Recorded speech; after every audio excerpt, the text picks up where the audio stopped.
Welcome to a very special episode of Chat Cinema. I'm here with the FEMME creative team, Sam and Ping.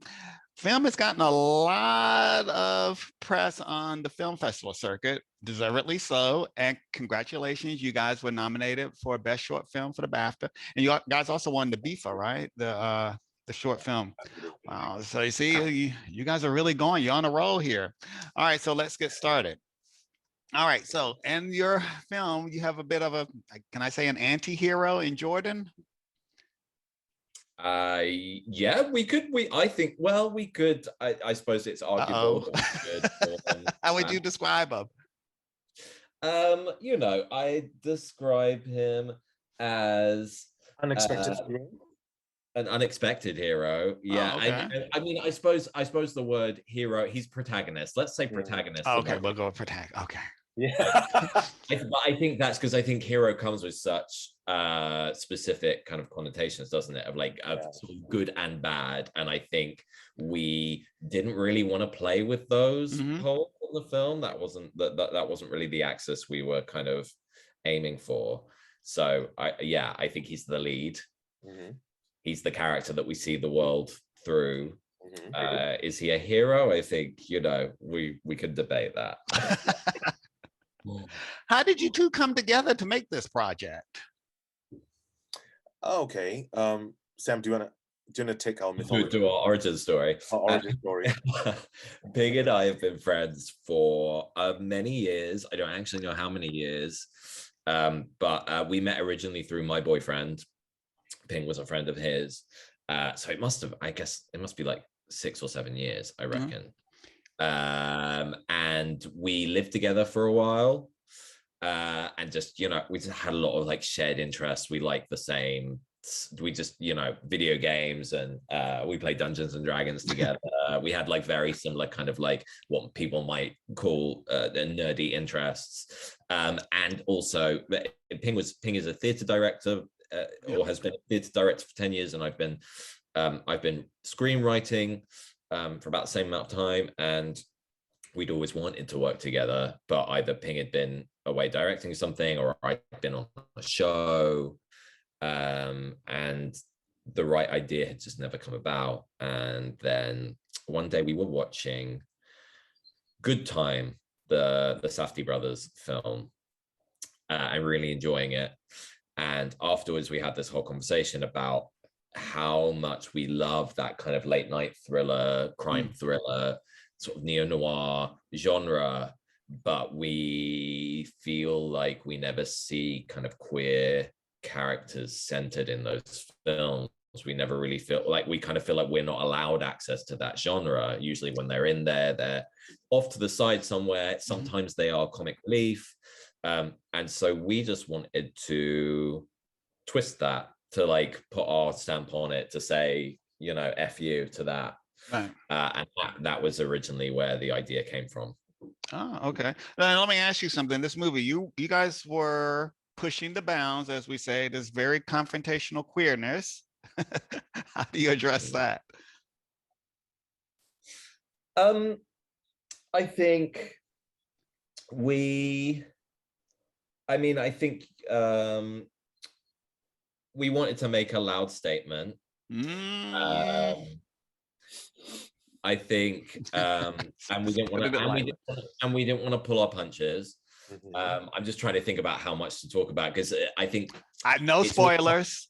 Yeah, exactly. It's hard to talk about without giving so much of the film, which is a thriller, relies on not knowing what's coming around the corner, and so it's so hard sometimes to talk about it without sort of going into that. But I think in a way it's part of the genre that we were, that there is violence in it, there is, but that is so much a part of the genre that we were taking on. And I think maybe it's interesting because I think people think less of it when it's set in a kind of a very heteronormative, heterosexual world. We expect this kind of hyper machismo, and actually when we twist it and make it queer, then it suddenly becomes more political, and we then question it. And I think we were definitely looking to kind of push into that a bit. All right, so I'm going to ask you technical questions then. All right, it's very I think I can say that without giving too much away. It's very stylized. I like the lighting and the way you guys work with the cinematographer, especially being your first work.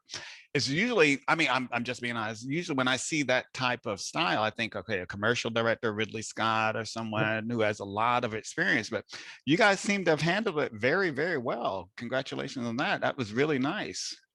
Thank you. Yeah. Was that deliberate? How did you guys work with the team, with your teams on that, I especially for a mean, short film? it was definitely deliberate. I mean, there are several levels on which we were operating. On the one hand, on one level, we were thinking that lots of films set in London or set in UK tends to be a bit grey, a bit bleak, a bit social realism. And what we wanted to do with the film is to do to London what so many films have done to New York. Yeah. Is to show its vibrance and its hecticness and its kineticness. So that was one of the things that we wanted to do.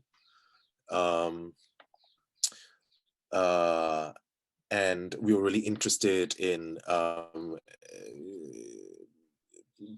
not preserving, but asserting a very subjective eye, so that we are always in the protagonist's head and looking through his eyes, not knowing what's coming around the corner, a limited vision of field of vision, and the same vibrant colors are in the club joyous, and suddenly the same colors are dangerous and stressful in the house. So it's all about changing perspectives and always staying in a thriller way with the limited the limited experience of the protagonist. Oh, fantastic. Yeah, again, as we said, because it was a sort of take on, it is a take on a quite a specific genre. We were definitely like looking at those films and aesthetically as well, and saying, how do we bring that into our film? And then, yeah, so much of the film is also about sort of power and vulnerability, and how Jordan is powerful in one world and vulnerable in another. And so in a way, using those same colors, but using them to create something completely different, sort of told that story for us. And the choreography, it was very, I think it was I did notice that. Now, how long did that take to shoot? That must have been taken a while to stage, I would assume. I mean, or well, the interesting thing is, we Sam and I kind of partly choreographed it while writing it. Yeah. So in a way, by the time we came to the shoot, we knew exactly which bit of which of the action is going to occur when and where. So it's quite tightly scripted, but yes, of course, very much so. It also depended on the wonderful performance of Papa and Harris. Fantastic. And also, a wonderful DOP, James Rhodes, who is able to capture to know where the story is, and it really felt like a mind meld among the three of us. It was really, really good. Okay, now we talked about this earlier, because I have been in one of those little situations in Peckham. I'm not going to say anything more. Yeah, looking for things I just had no business looking for, but okay, fine, okay. So, do you guys know the term rough trade? I mean, was this about sex, or was it about drugs? Or, like I said, we say in the black gay world, this is a bit of rough trade going on here. I think it's about power above all. Feeling disempowered by certain situations in certain spaces, and like you might feel very powerful at one point, and suddenly you're plunged into another space among different people, and suddenly all the power is taken away from you, and about how you try to get the power back. And definitely in this film, there's the intersection between power and sex, and the seeking of sex. I mean, on another level that we were looking at, for this film, is the idea of heterophobia, where queer people feel nervous or even fearful in aggressively, straight spaces. And that was one of the beginning points for us. And starting with that idea and that feeling, and knowing that we wanted to make a thriller, the plot pretty much coalesced around those ideas. Oh, okay. Now, I guess I don't want to bring this up. There's a bit of, without giving up the plot. Okay, I guess what they call victim shaming here is because people would ask, okay, why would you have even done that? I mean, people have. Okay, so what I saw that in one of the critiques of the film, so that's why I'm bringing it up. Victim shaming, meaning people watching it go, why did the protagonist do what he did? But we're not gonna. I don't want to give anything. Why did he do what he did? Wouldn't it, we all have like spider sense that says danger, danger, danger, danger. Ding, ding, ding, ding. You mean without getting in the car? Then we're talking about why does he go in at all? Without overgeneralizing, it feels that is mainly the straight people who question that. I didn't want to say that. Yeah, that did come across.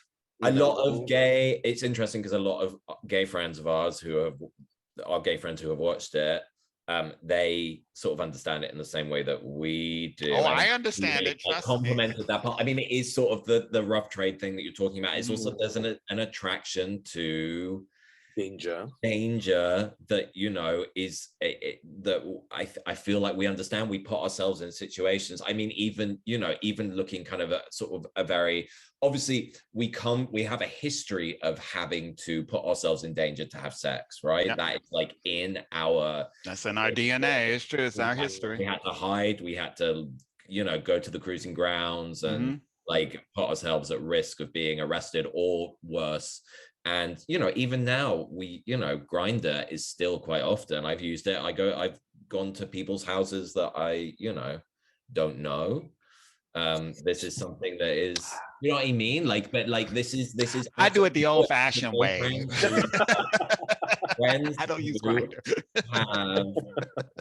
Watched it and like I know that I would have got in that car too. It's just something, and there is, I think Jordan is, and it isn't healthy, this, but he is attracted to. There is a version of like, because the film is called FEMME, and it is about sort of masculinity, ideas of femininity, masculinity, traditional ideas around sexuality, and he is attracted to this guy who appears to be quite straight, who seems to be flirting with him. The film is not there to say that this should be something we're aspiring to at all, obviously. Like we're not, but films don't have to, No, like gay friends who watched it were literally screaming at the screen, going, I totally see why he does that. He sees the self-loathing in this attraction to mask men, but at the same time totally understands why this happens. And like I said, rough trade, been there, done that. We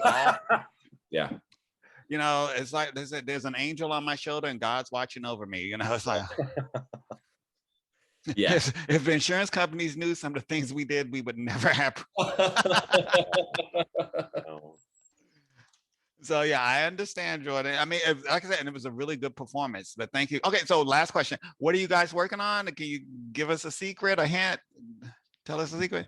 We actually have something. We're very excited to announce something coming up, but we are not allowed to talk about it. But we've got our project for this year is really exciting. Something is coming from this film, which is of course very exciting for us, but we're not allowed to say anything until it's been officially announced. Well, keep us posted. Thank you so much, Sam and Ping.